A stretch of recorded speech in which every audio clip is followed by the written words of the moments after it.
Welcome back everybody to BeamNG.drive, and today we're doing another Will It Survive episode. 3 more cars going down the car jump arena, 3 goals apiece, and yeah, we're starting off with the Gavral Bar King Snake.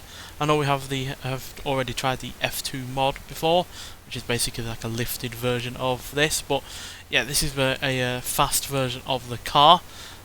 So yeah, plenty of power, plenty of additional body work modifications, but yeah, let's see if it can survive.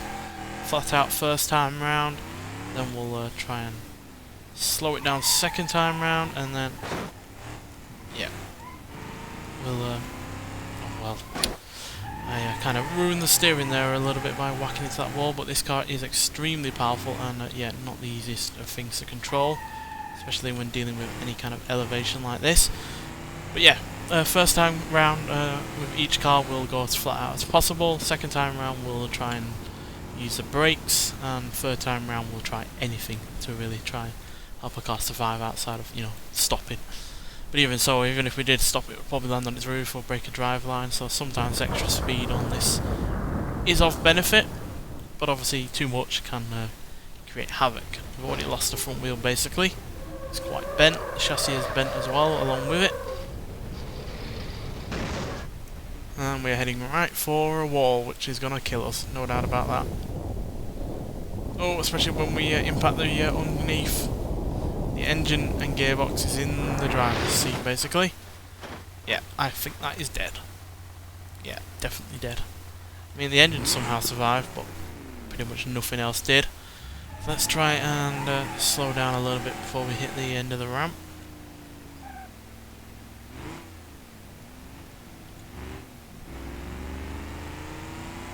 To get this through as many gears as possible to start with, so it doesn't spin up its wheels.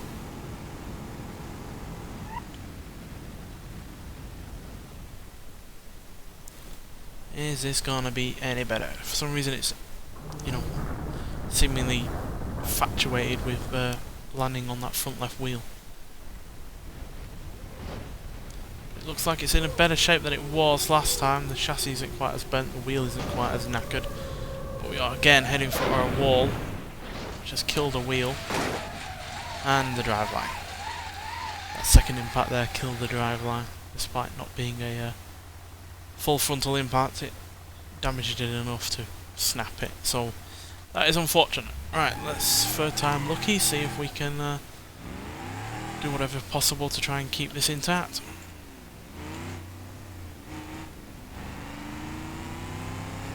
I'm thinking maybe try and get it on its roof.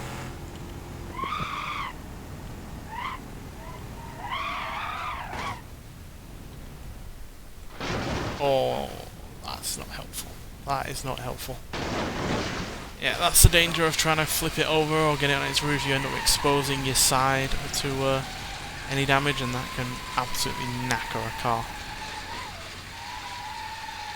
Basically the same thing, the same principle as not leaving your broadside open on a ship, and yeah, this has happened here. So yeah, even though the engine's fine, and yeah, still got some steering, we've obviously lost the entire right hand side, as well as the driveline, which is not useful. So yeah, there we go, the King Snake there being a strikeout, it's a complete failure.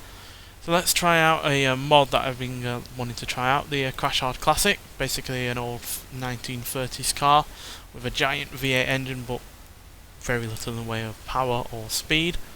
That is on a normal flat straight surface, but should be a damn sight quicker when we get going down the ramp here.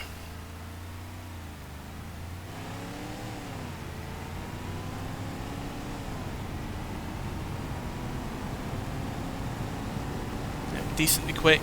It's topping out about 140-ish like the King Snake was. But is this going to be any tougher? We'll have to see. Here we go. No. This steering has come off. As you can see, the bar has come loose from the center point, meaning those wheels are completely loose and probably not steerable anymore. It's going to be entirely irrelevant if we end up killing ourselves in the water or flying into any walls, which we are about to. Oh dear. falling apart. Oh dear. We've exploded. I've completely been decimated. Yeah, not only did we end up hitting that wall, but we ended up catching on the edge of the pool of water there. So that ripped everything apart because the chassis caught on it, which is obviously quite strong, but everything else is quite weak in comparison to the chassis, so yeah, it just did not stand a chance there. Right, let's see if we can brake and slow ourselves down so we don't travel as far. It's unbelievably slow on a flat surface this, but yeah, it gains all of the speed down a steep embankment like this.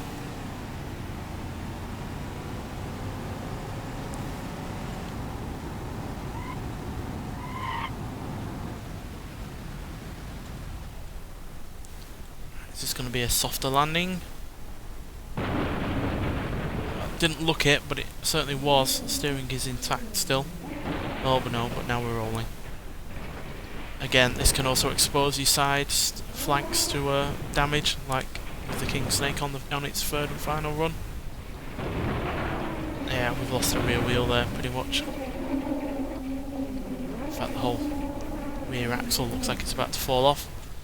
Not to be helped if we end up crashing into the rear of us again.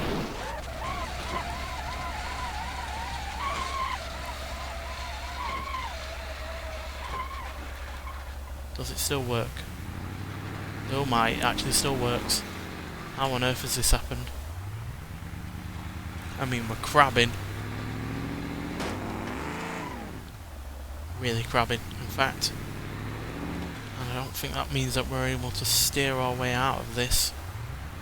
It's basically going in the wrong direction to the steering itself.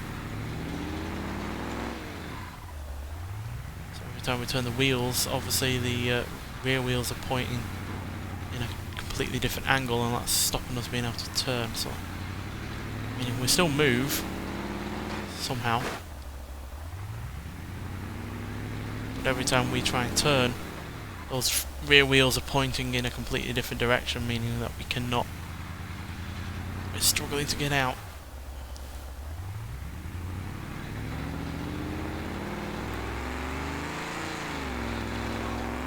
Yeah, I'm not going to call that a pass, to be honest. It's really entirely based on luck whether or not you're going to get anywhere. Just keep bouncing into the wall. I'm going to call that a failure, to be honest, because it's just not controllable enough, and it's all based on luck, to be honest, when you can turn or which direction you're going to go in. So, yeah. Right, let's try anything we can now to try and get this safe and sound down to the finish point.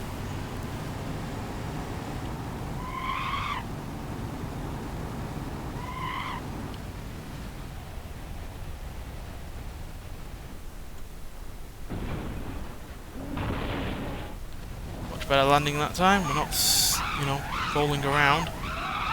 Crucially, because we're spun out, we're not going to be gaining a lot of speed down here either.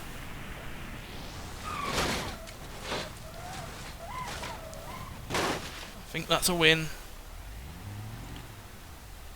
I'm saying that, but not detecting much in the way of steering. What has happened? Are we in slow-mo? Nope. There's very minimal steering for some reason. I think we might well have caught it on the way down. Yeah, that steering is not turning whatsoever. Not turning left, not turning right. Well, that's a damn shame. It got away with it fairly intact, but for whatever reason that steering has just decided not to work.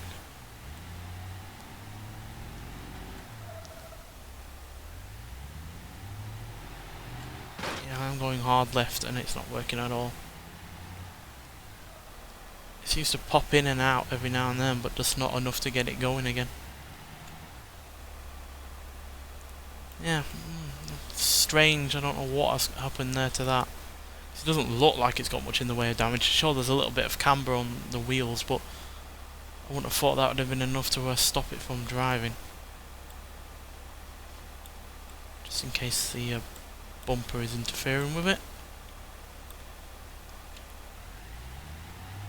Oh, it's broken.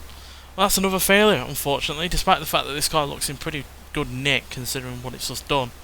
Yeah, that steering has, proven to be its fatal flaw. The driveline's fine, the engine's fine, most of the bodywork is still intact, but yeah, that steering has been the ultimate failure of this car.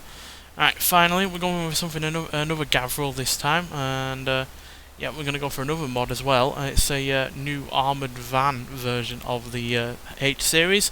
Comes in many variants. You've got Federal Reserve versions, Army versions, Secure Fund versions, but on a SWAT version as well. But we're going to go for the Money Keeper version because it's nice and bright orange. So let's see what it can do. Now, the H-Series is quite a tough car, or van, but will it be able to survive with the extra weight that this has going for it, with all the extra, modifications? Plus, this vehicle does tend to have its bodywork come away from the chassis in heavy impacts, and unfortunately with the mod at the moment it is drifting to the left at times, so that's a little bit difficult to keep under complete control. Oh dear, it's a heavy hit on that wheel, like the king snake to be honest. And we're rolling. You can actually put a safe in the back of this, which I was tempted to do, but I think that would be too unfair on the vehicle, and yeah, it's already going to be taking enough punishment, as you can see.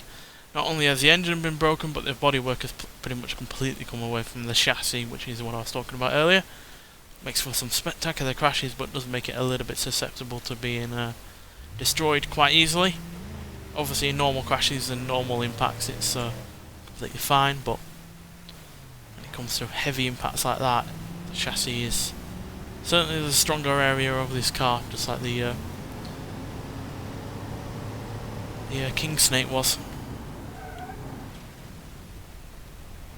So that's decidedly a little bit slower than last time. Less of an impact on just any singular wheel, although we are now on our side, which is a good thing, because that means we are take less damage elsewhere. See if it doesn't start rolling. No, it's not. I think we've got away with that. Let's roll it slowly on it to its wheel so we're not damaging anything more. Yep, still steers. And yeah, it's still moving. It's pulling really heavily to the left, but it still moves.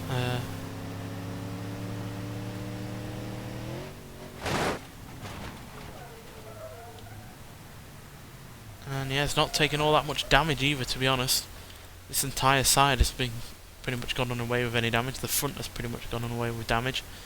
It's only really this side and the right hand side of the rear that's taken any real whacks, but yeah, pretty tough version of the H-Series there, which I guess is no surprise when you consider it's an armoured vehicle. But yeah, there we go, 1 out of 3 for this episode, which is a little bit poor, but you know, it all depends on the kind of vehicles and their weaknesses and their strengths, and yeah, the Barstow and the Crash Hard Classic were just a little bit too weak in specific areas. The steering with the Classic, and yeah, the driveline and the front left wheel was also a detriment to that Barstow. But nonetheless, thanks for watching, and I'll see you in the next one. Bye.